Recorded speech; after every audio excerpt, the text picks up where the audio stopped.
Taking a look at the Christian revivals on college campuses around the United States. That's the topic of today's Bold and Blunt. And I'm your host, Cheryl Chumley, giving you a Christian conservative look at today's news, politics, culture, and events.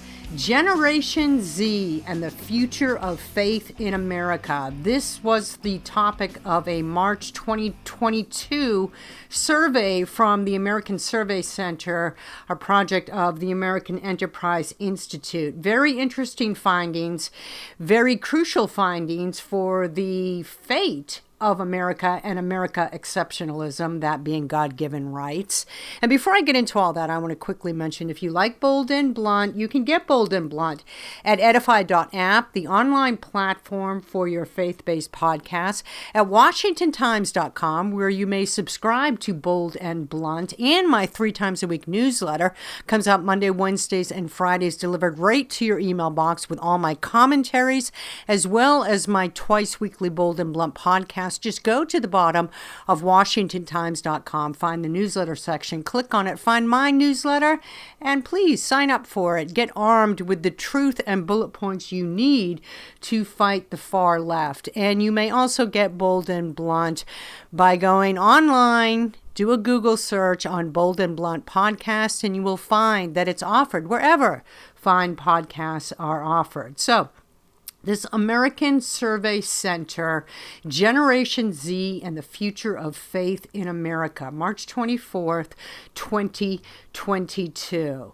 You don't need me to tell you what you've been reading in headlines for years, that being the growing secularism in America, the emptying of church pews on Sundays, and the general dwindling faith and belief in God that is harming all Americans. And I say harming because it is a harm. It's a national societal harm. It's a cultural harm, because as the faith goes in America, so goes our individual liberties. When faith dwindles, when faith in God falls, so too our individual liberties, because the two are inextricably linked. Faith in God goes hand in hand with the ability of America to stay free, and to stay free specifically on the idea that rights come from God, that individual rights, certain individual rights, are inherent and unalienable. Life, liberty, pursuit of happiness. Does that ring a bell? Declaration of Independence, and so forth and so on. Anyhow, American Survey Center. I'm going to read from this section, the generation gap in religious affiliation. And think of this in context of what's been taking place in America in recent weeks, that being these faith-based uprising on certain college campuses where students gather for prayer, and the prayer vigils just don't stop. The prayers turn into religious revivals, and scores and scores of students just join in these prayer vigils, and they keep at it, and it goes on days and days, to the point where it's rocking national media, and the people at CNN are scratching their heads going, what happened? I thought we were a country of secularists with religion kept to Sundays only and so forth. But it's good to have CNN scratching its head and puzzling over something that is such a great and optimistic note for America. The turning of America's youth toward religion, toward prayer, toward God, because these are the same youth, remember, that polls over recent years have told us are growing more and more in love with socialism, more and more in hate of capitalism, which is another way of saying less and less in love with God. Socialism, communism, collectivism cannot coexist with belief in God, at least not for the long haul. The generation gap in religious affiliation. This is from American Survey Center. Reading right from this piece. American religious identity has experienced nearly 3 decades of consistent decline, but this roughly linear trend masks significant generational variation in religious identity. Research has consistently shown that every generation of adults is somewhat less religious than the generation that preceded it. This pattern continues with Generation Z demonstrating less attachment to religion than the millennial generation did. So you thought millennials, by and large, were godless and snowflakes and crying about everything because they didn't understand the seeds of greatness that God planted in them. They thought that society owed them just because they were alive. You thought millennials were bad. Well, Generation Z, according to this survey, is even less believing of God, a higher power, a creator. Back to this piece. In terms of identity, Generation Z is the least religious generation yet. That right there is a warning, clanging bell for America's future. You can't have God-given liberties if you remove God from the equation. Back to this piece.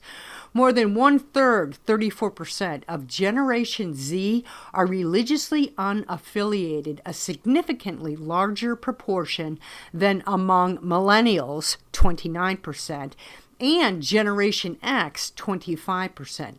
Fewer than 1 in 5, 18%, baby boomers, and only 9% of the silent generation are religiously unaffiliated. So from the silent generation to baby boomers, Generation X, millennial, down to Generation Z, belief in a higher power, religiously unaffiliated, is growing. Belief in a higher power is falling. Religiously unaffiliated is growing. What's the significance of that?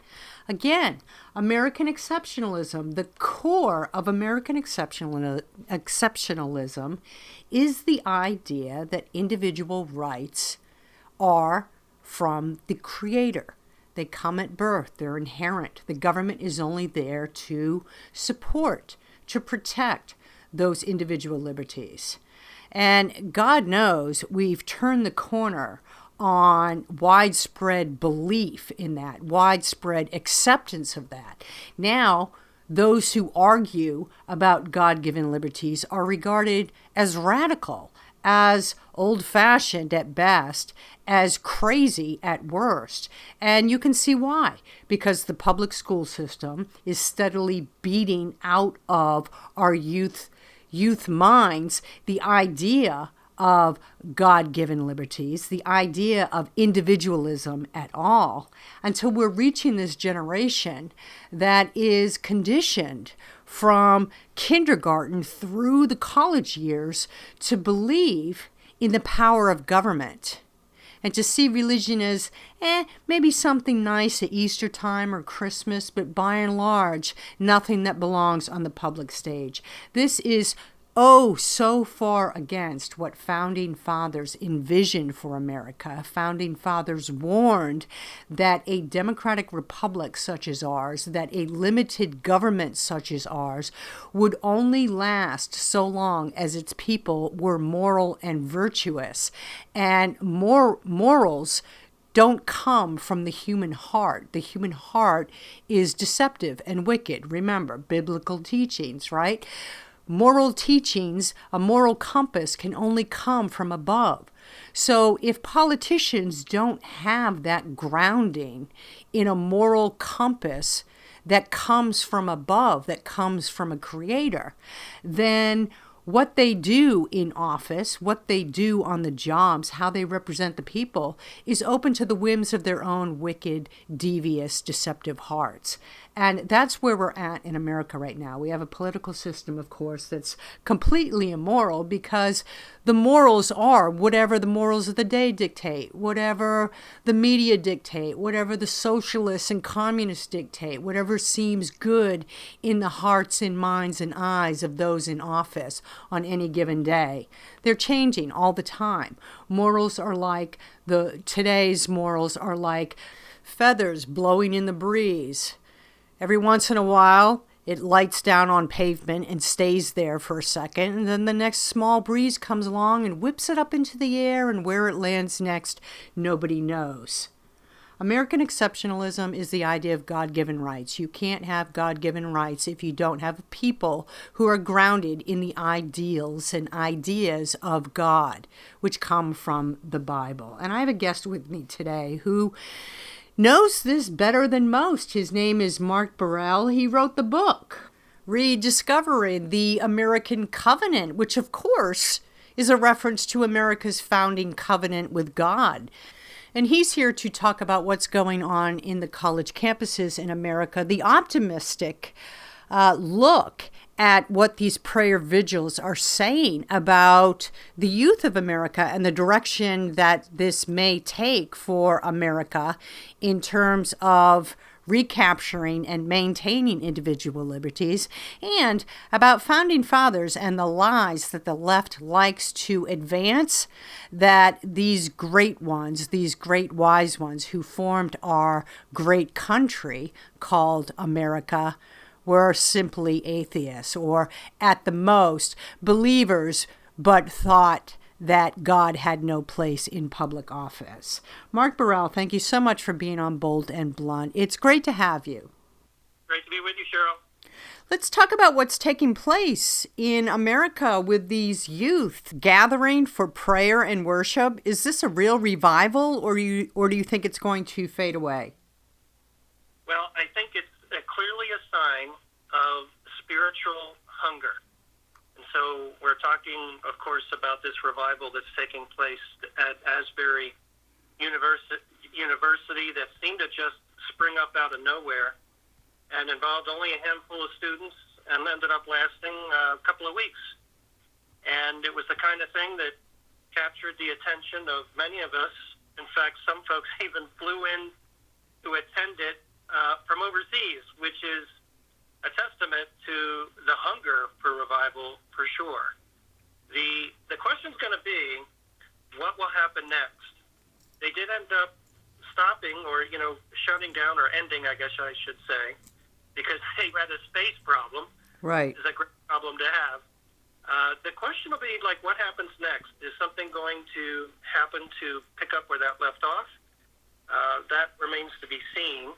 But the good news is that people responded, and I think that's the highlight or the headline from what happened down in Kentucky a few weeks ago. Well, reading headlines about it just today, just in the last couple days, I see that Cedarville University out in Ohio wants to start its own prayer revival. And there are a couple other colleges out there that have made the national headlines, probably more that haven't made the news yet. But there are groups working together to try and continue this sort of faith gathering. Yeah, and this is encouraging. Cedarville's actually right in my backyard. I live in the Cincinnati area. Oh, cool. And have been there. And it's a really nice Christian school. I think it's wonderful that folks are wanting to, tap in on this. I think the question will be, where does God really show up? Because sometimes these things are hard to sustain if it's in man's efforts, right? I mean, I think the key will be, is it a genuine spiritual revival? Will God show up? And I'm optimistic that it will be. I mean, clearly when you look at the state of our nation, for those of us who are patriots, we love America, we understand the biblical roots behind America, and we understand the need to turn back to God. This is welcome news. I'm very optimistic about what's going to happen. On the political side, the question will be if it will translate to greater political involvement to actually address some of those root causes that are taking our culture in the right or in the wrong direction, and that remains to be seen. Which you know full well when you talk about the degradations to our culture and political world, because as the author of Rediscovering the American Covenant, of course you understand the relationship founders wanted as a lasting feature of American exceptionalism, that of God-given rights. And if you remove God, of course, from that equation, you don't have God-given rights. So speak to where you see these type of revival movements leading America down a path of more founding father vision for America. So this is exactly the challenge, because even with the revival work down in Asbury, I read one piece where a faculty member was very careful to say that this is not a move towards Christian nationalism.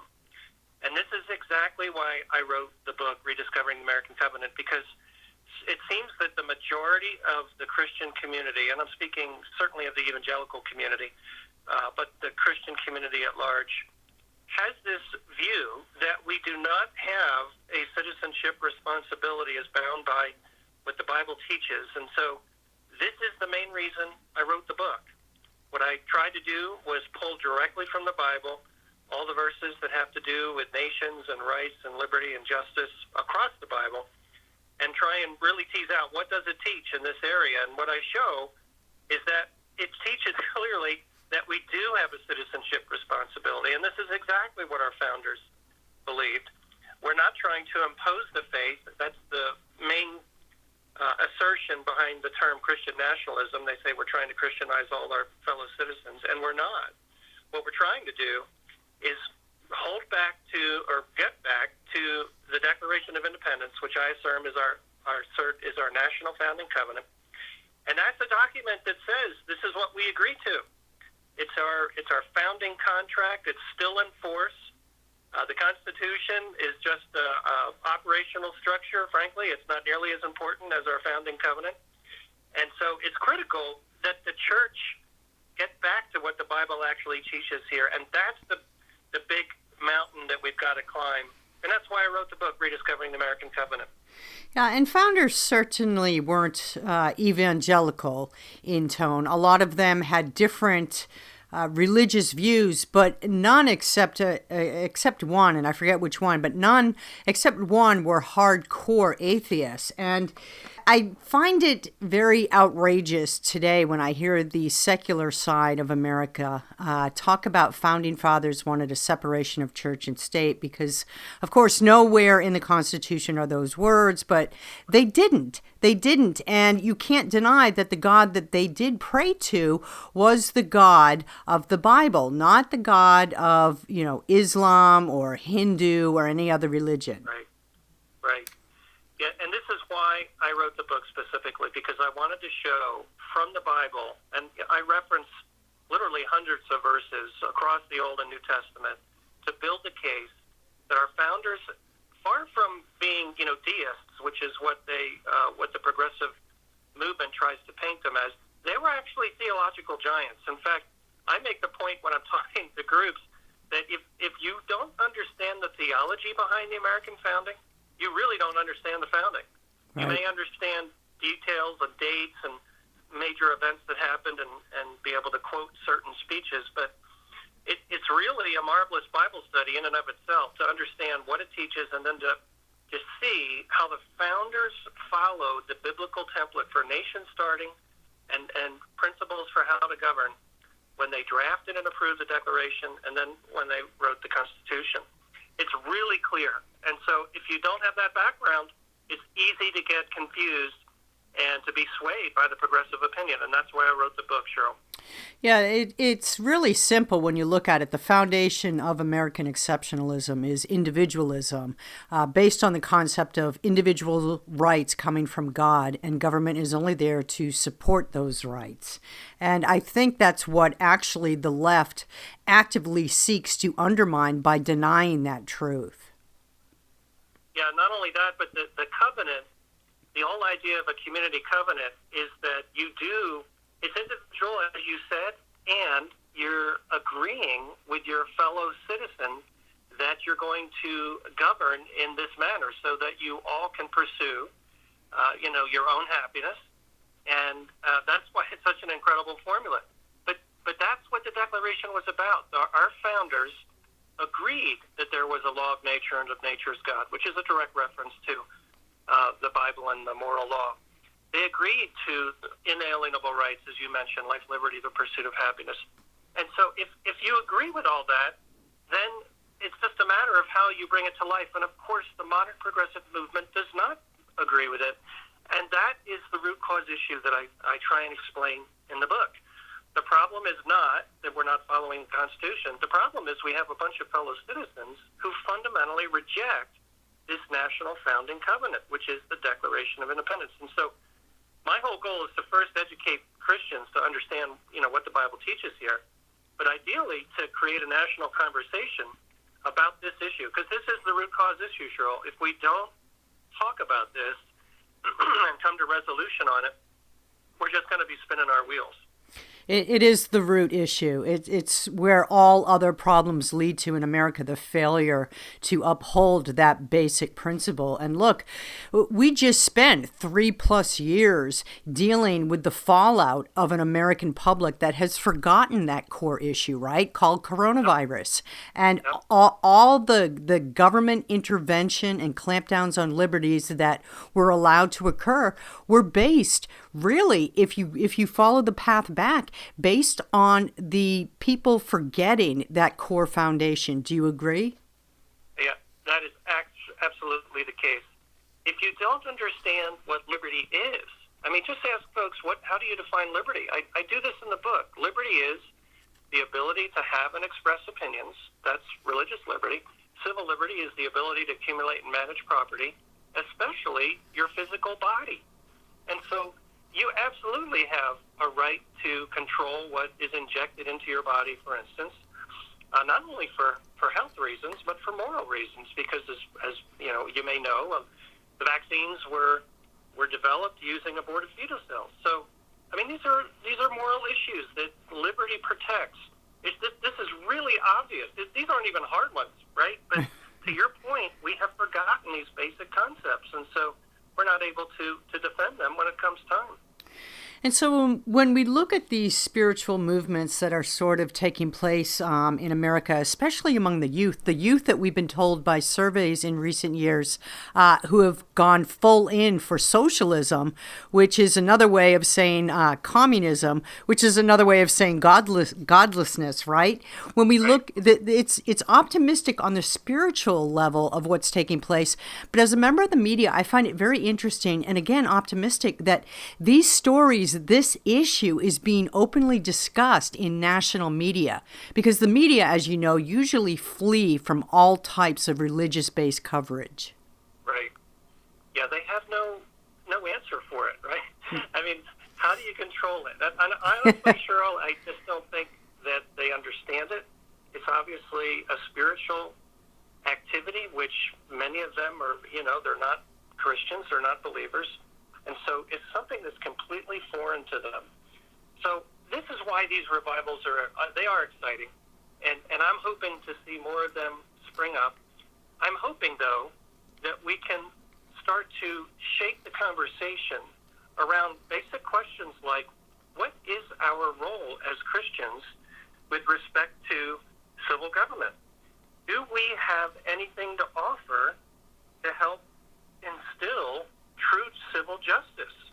I see so many Christians jumping on the bandwagon of racial justice and wage justice, and of course these are progressive concepts, they're not biblical concepts, and yet no one's talking about what do we do to really reestablish liberty and civil justice for everyone. This is what people crave, and does our religion not have anything to say about it? These are the questions that I'm hoping we can get on the table. And I'm hoping that we can get our national Christian leaders who are at the moment telling us we can't talk about it. I'm hoping that we can get them to re-examine the question, and I'm hoping they get a copy of my book, obviously, and read it for themselves. Yeah, because that really is the only path to saving America. This whole social justice gospel that's popped up in recent years, I know it's a reinvention of what came into the churches decades ago, but it's really damaging because it tells people the lie that Jesus, if he were walking America today, would be a socialist. And I find that so wicked. It's such an evil type. Go ahead. It's offensive. I agree with you. Yeah, it's hard to believe that genuine believers, and I really do believe there are a lot of genuine believers who have been duped by this. Yes. And so, to your point, and this is the last chapter in the book, what I assert needs to happen is, if you look at Israel and you ask the question, when they did have some good civil leaders who turned back to God, what was it that they did in order to do that? And the answer was, if you look at Josiah, for instance, and Nehemiah, they pulled out the covenant, and they read it aloud to the people, and they said, we're in, we're recommitting. And guess what God did? He blessed their reigns. And so it's literally that simple. Simple to say, hard to do, right? But what I'm really hoping we work towards as a nation is a recommitment to our national founding covenant, the Declaration, where we, confess our national sins, we appeal to God for his help, and we're told in the Bible that if we do that, he'll heal our land. So that's what we need to do in order to turn things around. And just finish with this last question, Mark. Looking ahead, particularly looking ahead to the last two years, almost 2 years of Joe Biden and his administration, where do you see America? Well, I'm hoping that we will turn the corner. My fear is that things aren't quite bad enough for people to be desperate enough to be open to what we need to do. I do believe things are going to get worse. I'm optimistic because I see so much activity to deal with the election. Election integrity, to me, is the riskiest part of 2024, because I do believe that people are seeing that things are not headed in the right direction. Poll after poll reflect that. We just have to make sure the elections are honest and fair, and that's what I'm praying for, that we'll be able to turn the corner. I'm hoping that God will restore America. I absolutely believe that he will if we follow the biblical template, which I include in the last chapter of Rediscovering the American Covenant. So in that sense, I'm optimistic. But I think things are going to continue to get a little worse before they get better, though. Yeah, I agree with you. I'm very happy to see youth, the socialist youth, right, supposedly turning to God for solutions, but not enough. Not enough Americans are out there flooding the churches. Too many are still wearing face masks and buying into the COVID lies for my comfort. So, they don't want to rock the boat. Right. Not wanting to speak out. Well, you certainly speak out, and you speak out well in your very interesting Rediscovering the American Covenant. I hope people pick up a copy. Mark Burrell, thank you so much for being on Bold and Blunt. It was great to have you. Great to be with you, Cheryl. God-given rights. Once again, God-given rights. That is American exceptionalism, and that is the war that we are fighting in America. The fight against the godless, the secularists, the humanists, the atheists, the unvirtuous, unprincipled, to steal our God-given individual liberties. Thank you for listening. If you like Bold and Blunt, you can get Bold and Blunt at edify.app, at washingtontimes.com, and wherever fine podcasts are offered. Tune in next time, and in the meanwhile, don't forget, stay blunt, stay bold.